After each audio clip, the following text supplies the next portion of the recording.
ve VAR herkesi bilimle buluşturmak için büyük bir adım atıyor. Birleşik Krallık Türkiye Bilim ve İnovasyon Yılı kapsamında Bir Fikrin mi var ve British Council herkes için bilim konuşmaları düzenliyor. Evet, şimdi British Council Eğitim Direktörü Yavuz Yılmazoğlu ile beraberiz. Yavuz Bey merhaba. Bize herkes için bilim oturumları hakkında daha detaylı bilgi verebilir misiniz? Pek tabii ki 2015'in Türkiye-İngiltere Bilim ve İnovasyon Yılı olması nedeniyle bilimin popülerleşebileceğine dair bilgiyi biraz daha İngiltere perspektifinde aktarabilmek üzere böyle bir seri geliştirdik. Herkes için bilim serisi. Serinin ilk görüşmesi, ilk konuşması burada İstanbul Modern'de gerçekleşiyor ve büyük veri ve sağlık üzerine yapılıyor olacak. Önümüzdeki dönemde Bursa, Ankara, İzmir, Antalya, Adana'da bu serilerin devamı farklı farklı konularda gerçekleşiyor olacak.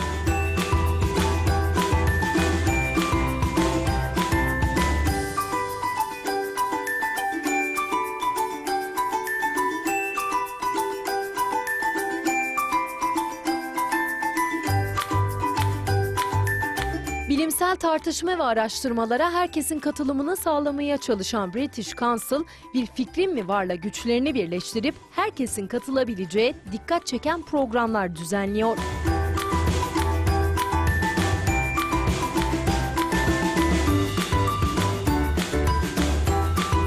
British Council, İngiltere'nin kültürel ilişkiler ve eğitim fırsatlarından sorumlu uluslararası kuruluşu.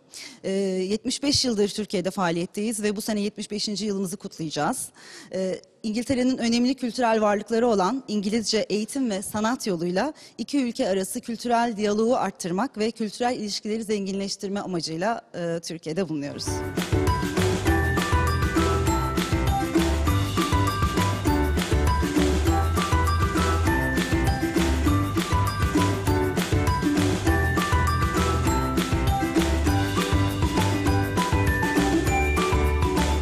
Altı farklı şehri ziyaret edecek olan herkes için bilim etkinliklerinin ilki İstanbul'da Bir Fikrin mi var finalistlerinin de katılımıyla gerçekleşti.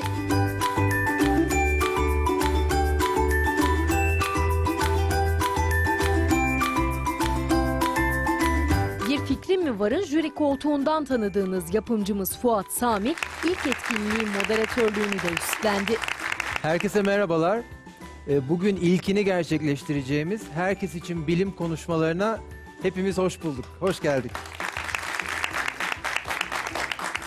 Bugün burada sizin moderatörünüz olacağım. Bu bilim dolu bir saat boyunca moderatörünüz olacağım. Çok heyecan verici bir gün. Umarım herkes bilim dolu bir saate hazırdır.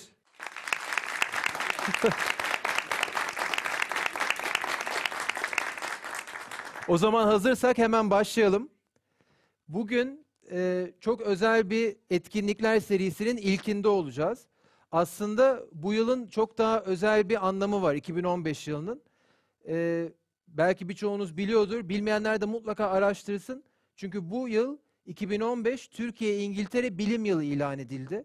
Yani iki ülke arasında birçok etkinlikler olacak. Hem İngiltere'de hem Türkiye'de etkinlikler, eğitimler, hatta bununla ilgili Katip Çelebi Newton Fonu diye akademisyenlere, gençlere ve sosyal projelere yatırım yapacak fonlar oluşturuldu.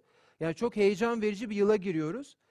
Bugün ise herkes için bilim konuşmalarındayız. İstanbul Modern ev sahipliğinde ve British Council, bu organizasyonun düzenleyicisi, harika bir işe imza attı.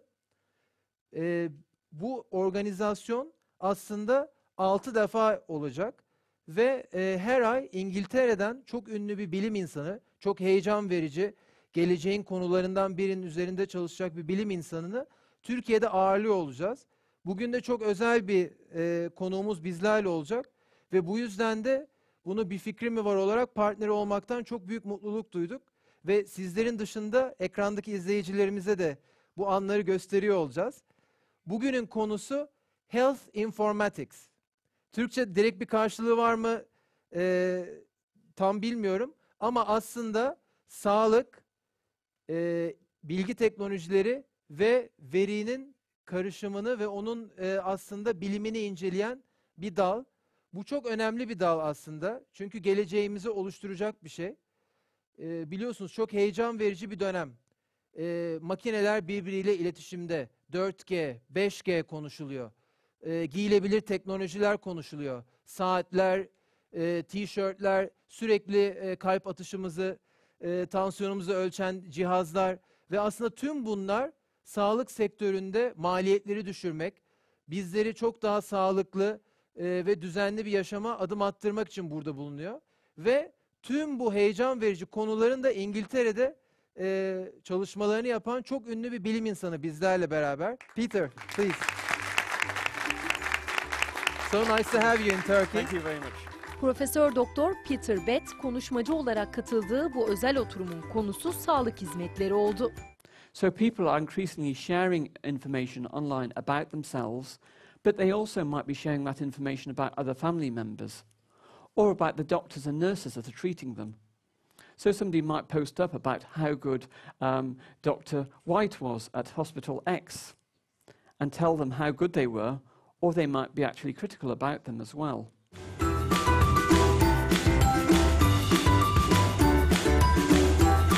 İlgili kurumların topladığı kişisel sağlık verilerinin hayat ve sağlık hizmetlerinin kalitesini yükseltmekteki katkısının konuşulduğu bu özel etkinlikte Türkiye ve İngiltere'deki sonuçlar tartışıldı.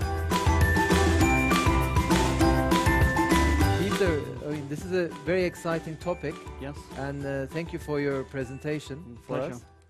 The first question I have is health informatics. Yes. It's a huge thing with Yep. data everywhere, Yes. and I just feel like it's just the beginning with wearable technologies, with machine-to-machine communications. I mean, how does the future look from 5 years from now? It's always difficult to predict the future, but if you think about it, there's a very good analogy here with people sharing photos online. If you think about 10, 15 years ago, everyone was still using film, they were printing out all the photos. Now people take photos with lots of different electronic devices and upload those onto the internet. The same thing was happening with people's health data. There are new ways of storing and modeling data that people are using all the time, and what people can do now through the advent of digital technologies for collecting, storing and recording of information that we could not have dreamed about 20 or 30 years ago. So what the next 5 years will hold, I think there will be increased availability of people's health information online, people particularly posting information themselves, as we're starting to see already. So people posting information about their physical activity through wearable technologies such as the activity wristband that Mr. Smith was wearing, but also people sharing information about their health with other people, people seeking support online for their health conditions, people, for example, if they need a new kidney or new body organ, they may ask people online to donate to them, or they may seek to buy them from people online. So we may get opening up new markets for people's health through making this data available online. Katılımcıların ve sosyal medya kullanıcılarının sorularıyla devam eden konuşmada bilimin hayatla ne kadar ilişkili olduğu tekrar ortaya çıktı. Another question I have is, I live 24 hours entrepreneurship.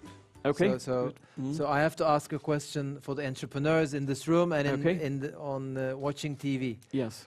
In this thriving sector, health informatics, Yes. what are any opportunities for an entrepreneur in Turkey? Business opportunities. Can you give some examples? I suppose for them?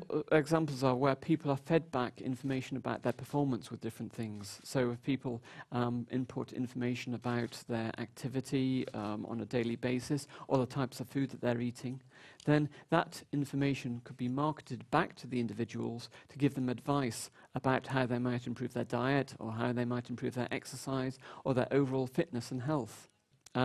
So that's one example. Other examples might be if there are new conditions that emerge that because of new technologies we become aware of new diseases or new classifications of diseases. Now there may be opportunities there for health organisations to develop new technologies to try and support those, to support individuals who are experiencing particular conditions. There's a lot of interest in developing countries with the increasing aging population. There are more people are living longer, but they're not necessarily living more healthily. And so with the increase in long-term health conditions that people are experiencing, that has the potential to take up a lot of hospital resources. So developing new ways of supporting people living in their own homes over a long period of time, so with assistive technologies, so that people can be monitored in their own homes, developing technologies for these so that people can be supported, live longer in their own homes, spend less time in hospitals. That means it is better for the patients because they would rather be living longer in their own homes rather than in hospital. But it also has the potential to have big cost saving for the hospitals themselves and for healthcare organisations. So those are just two examples of areas where there are potentials for development and entrepreneurship. First question is from Demet Karaoğlu, and she has asked, to what extent social media contents are included in big data? Okay. This is an area that is just starting to be examined and explored, how people are using social media to share information about their health and the sort of circumstances they do that. And we're just really starting to develop an understanding of that. Now, one of the big areas of interest within the UK, as I said during my talk, is how we can link data from individuals from different sources.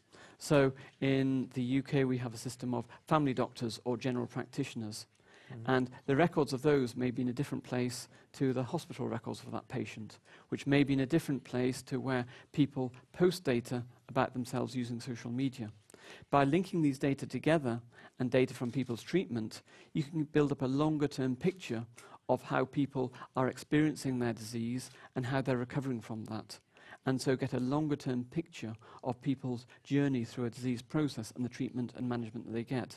So there's great potential for that, to develop a better understanding, not only of numeric data, but also of textual data about what people are posting about themselves. But again, that opens up ethical issues about, do we want those information to be linked together?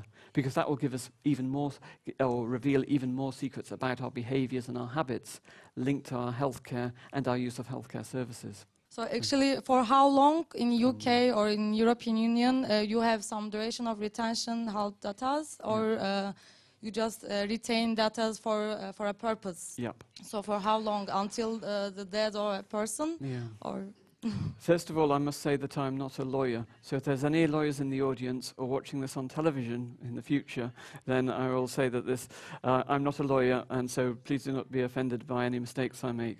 But in the UK, the way this operates is so there's a Data Protection Act. So that it means that any data that are processed, personal data that somebody could be identified, must be done. The minimum data for what is needed for the task must be recorded and used, and when the data is no longer needed, it must be destroyed. Ultimately, that is when a person dies, but it may be sooner than that if there's no need for the data and if that is a requirement.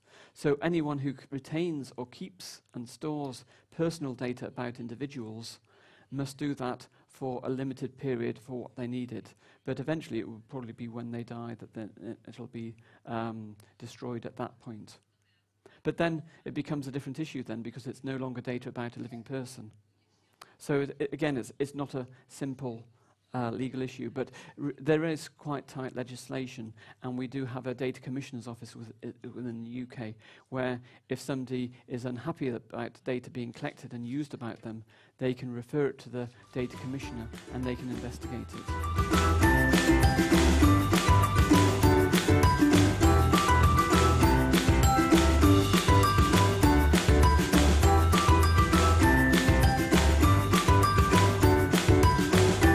Birleşik Krallık Türkiye Bilim ve İnovasyon Yılı kapsamında gerçekleşecek Herkes için Bilim oturumlarının ilki bugün Peter Button konuşmasıyla gerçekleşti.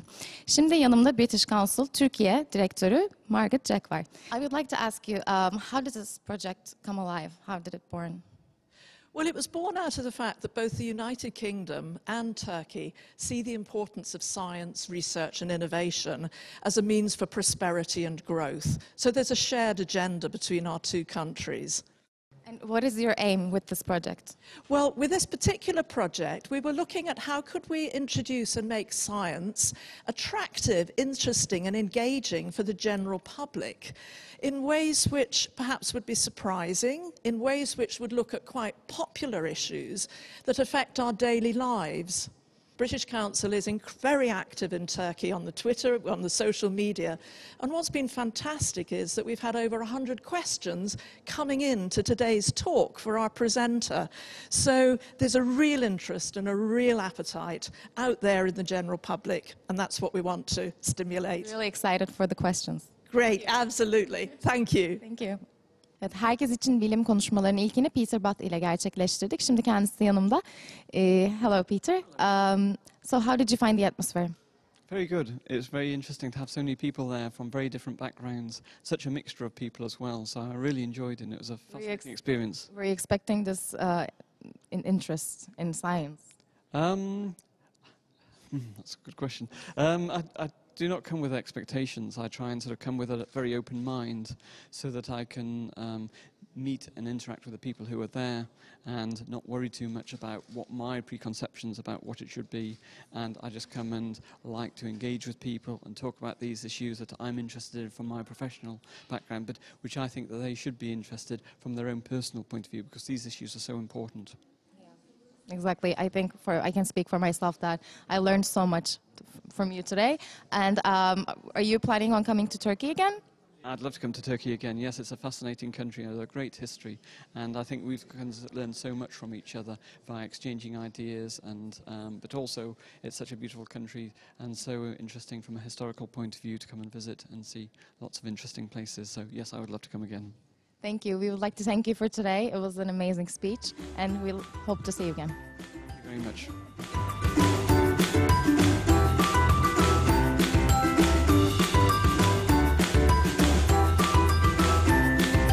Evet, şimdi Bir Fikrin mi Var'ın yaratıcısı ve yapımcısı Fuat Sami ile beraberiz. Fuat Bey merhaba. Bir Fikrin mi Var bu organizasyona nasıl dahil oldu? Bir fikrim mi var? Son 8 yıldır girişimcinin referans programı olmak ve girişimciyi geliştirmek için var ve onunla ilgili var gücümüzle çalışıyoruz. Herkes için bilim konuşmaları bizi çok etkiledi. Çünkü geleceğin konularıyla ilgili ünlü bilim insanları İngiltere'den Türkiye'ye geliyorlar. Ve bunu izleyicilerimize aktarmak istedik. İlk konuşma harika geçti. Bunun gibi birçok konuşma olacak ve Bir Fikrim mi Var olarak tüm girişimcilere, tüm izleyicilerimize bu anı vereceğiz. O yüzden çok heyecanlıyız bununla ilgili. Ve bu tarz her aktivitenin içinde olmak istiyoruz. Bu arada tabii Bir Fikrim Var Akademi de başladı biliyorsunuz. O da bunun bir parçası olacak. Süper, teşekkürler.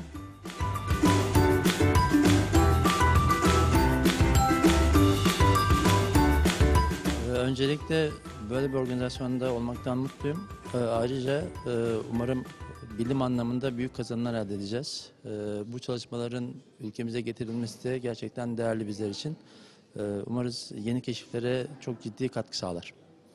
Teşekkürler. Teknolojinin her anlamda son derece hızlı ilerlediği bir dönemde insan sağlığına da aslında bir şeyler katabilmesi çok önemli. Çünkü teknoloji zaten hani ileri düzeye gittikçe aslında insan sağlığından bir şeyler götürmeye başlıyor. Yani gördüğüm kadarıyla hani insan sağlığı ilgili bireysel olarak verilerin toplanması ve ihtiyaç duyulduğunda anlık olarak veya daha hızlı bir şekilde değerlendirilerek hizmete sunulması gerçekten insanlık adına büyük bir gelişim olarak düşünüyorum. Proje ilerledikçe veya ileriki günlerde daha da geliştikçe çok daha faydalı şekilde kullanılacaktır diye düşünüyorum.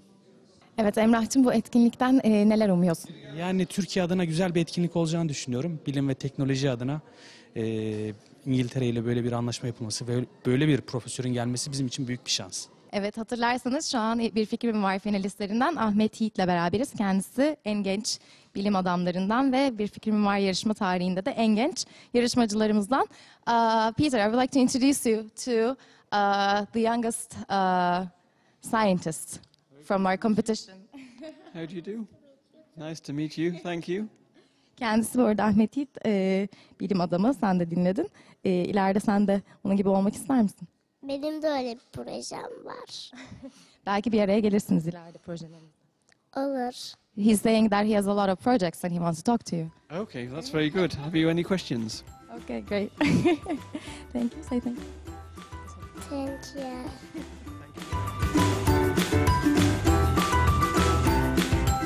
Council ve Bir Fikrin mi Var ortaklığıyla düzenlenen Herkes için Bilim konuşmaları bundan sonra 5 ili daha ziyaret edecek. Yani Bir Fikrin mi Var bilimi ayağınıza getirecek. Bu özel etkinlikleri sakın kaçırmayın.